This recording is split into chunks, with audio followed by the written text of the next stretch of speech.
खरगोन जिले के सेगांव में भी गुरुवार को शुभ मुहूर्त में विधि विधान से ढोल ताशे और पूजा अर्चना के साथ बबलू यादव द्वारा होली का दहन किया गया। इस मौके पर पंडित माधव दुबे सहित बड़ी संख्या में नगरवासी मौजूद रहे। होली का दहन के बाद लोगों ने एक दूसरे को गले मिलकर होली की बधाई एवं शुभकामनाएं दी।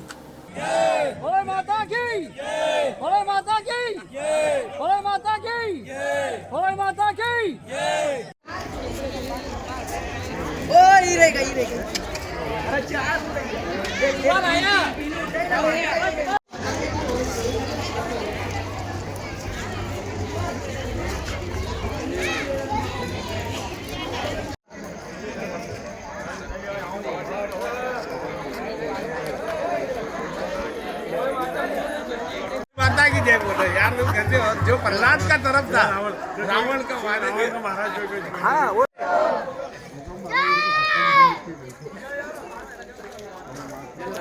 लखन हो जा।